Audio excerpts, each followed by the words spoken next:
Hi,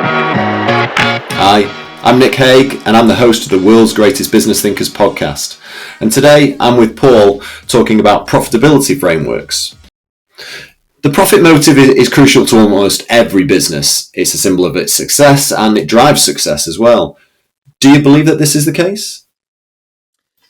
I have to, Nick. I mean, we live in a capitalist society and we're driven by profits, and successful companies do make good profits. But there are quite a few caveats about this. Perhaps the starting caveat I would make is, this was a rather difficult presentation that I made to a board some years ago, and it was about customer satisfaction results. And this company that we were presenting to were performing very, very badly on a number of customer satisfaction issues. And myself and other colleagues from our company who were there presenting the research sort of faced a stony audience. And when we'd finished, really criticising the company for its poor performance on customer satisfaction, the CEO said, "Can you tell us, if we're so bad at these things that you've told us are, why we've performed better this year in terms of profits than any other year?" And we were pretty well shown the door. And as we were driving away, naturally we had a discussion about, had we done something wrong? Had we missed something here? But this company was a subsidiary of a very large company. And later on, we were working for that large company, and I, out of interest, was asking how the subsidiary that we'd presented the customer satisfaction was getting on. And I was told that the CEO and the board had been dismissed. And the reason was that the profitability of the company declined drastically. So here was a company that was making high profits for a time, but it was at the expense of doing something wrong. It had cut back on its customer satisfaction and its customer service issues and technical service.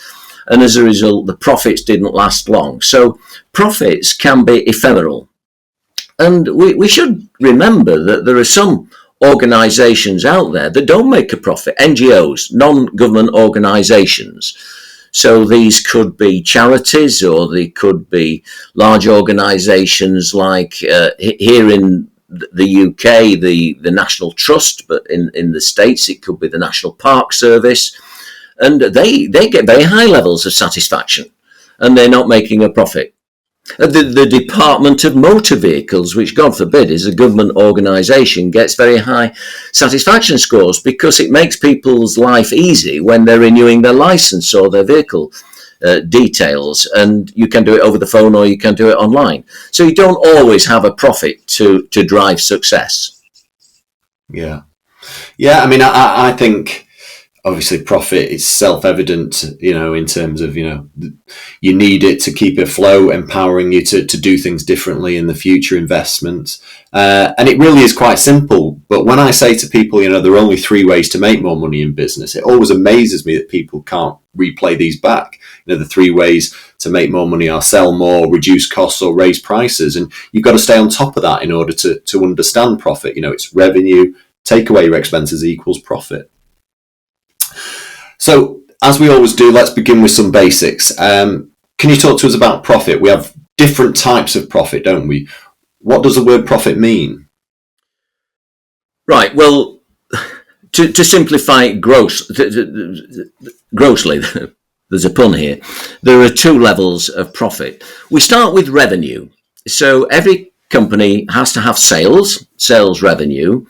And in order to achieve those sales, it's going to have a cost of manufacture. It's making products, so it will need raw materials for the products. But if it's providing services, it will also have some cost of providing those services. So our first measure of profit is gross profit. And this is where we take the sales revenue and subtract the cost of manufacture, the cost of providing those products or services. That gives us a gross profit. And the gross profit has to be 50 to 60, it varies depending on what the product is that you're producing, but it has to be high. It has to be 50, 60%, because you're going to have to take off that gross profit the fixed costs that you have to produce these products. So although you've got the cost of making the materials and the cost of making the product, you've also got the cost of running the business.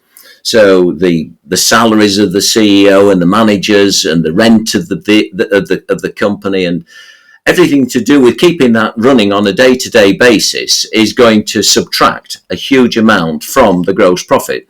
So typically, if you've got 50-60% gross profit, by the time you've taken off these fixed costs which come with running the business, you're left with only a 10% net profit. So what we talked about there are two levels of profit: gross profit and net profit.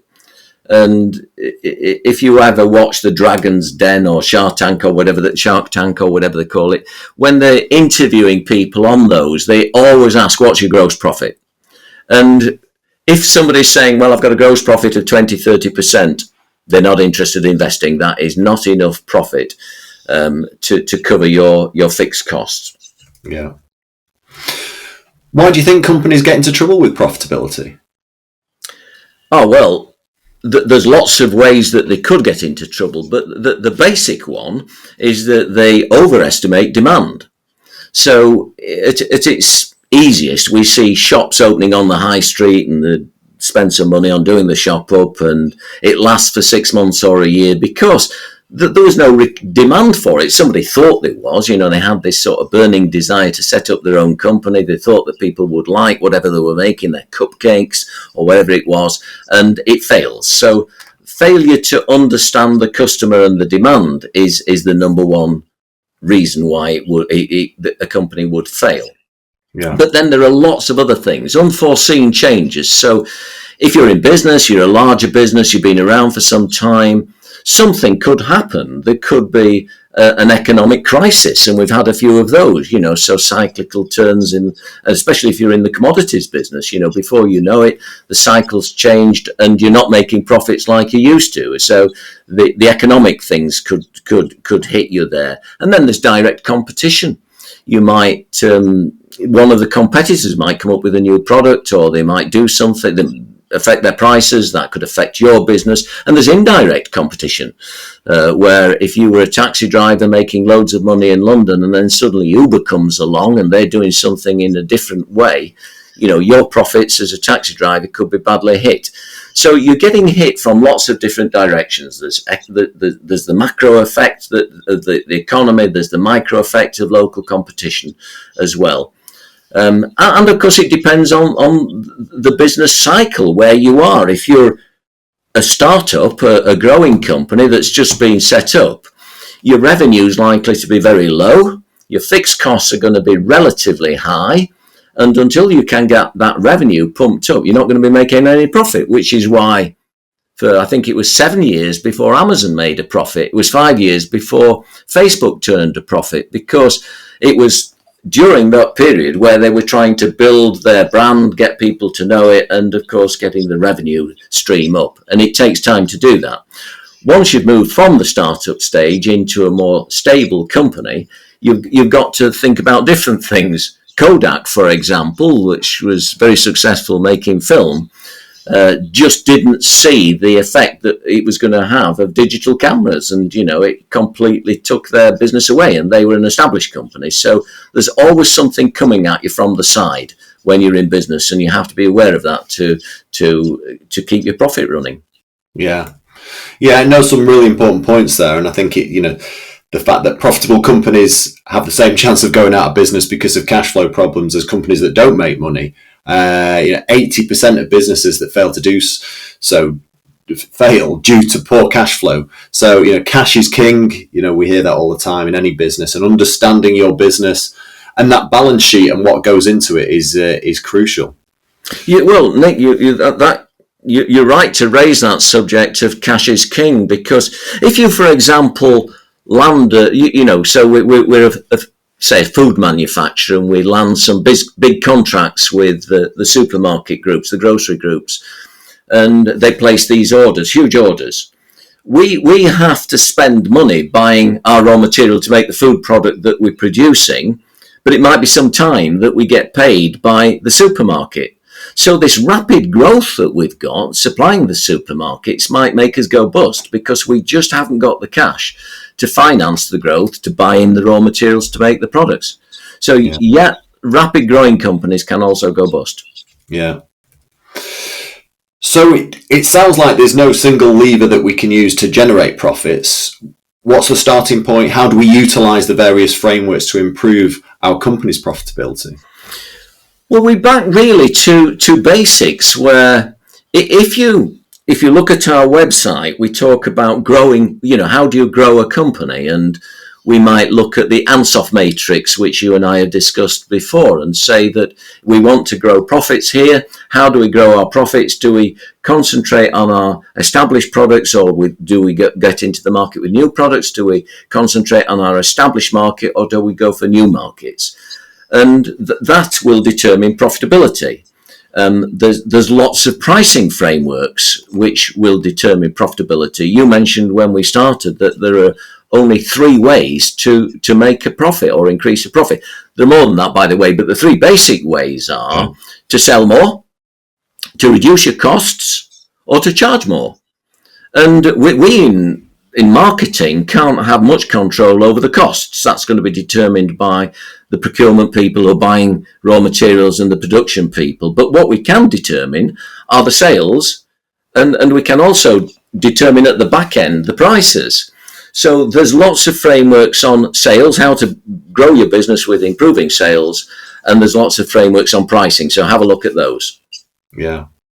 I like the customer lifetime value model as well, assessing the value of a customer over the lifetime that they spend with the company. I think it's a really good framework to drive business strategy, because it allows you to do lots of different things, segment customers, identify customers with a high lifetime value that you might want to target, all those loyal customers, or whether it's worth spending in other areas in order to attract those for marketing activities. So that there's lots of added benefits of using that particular framework. I think it's so important, is that one, Nick. There's a little baker's in the town where I live, and it always amazes me that the people who go there are very loyal customers, and they might only spend £5 or £10, $10 a week at the baker, but they've been going for years.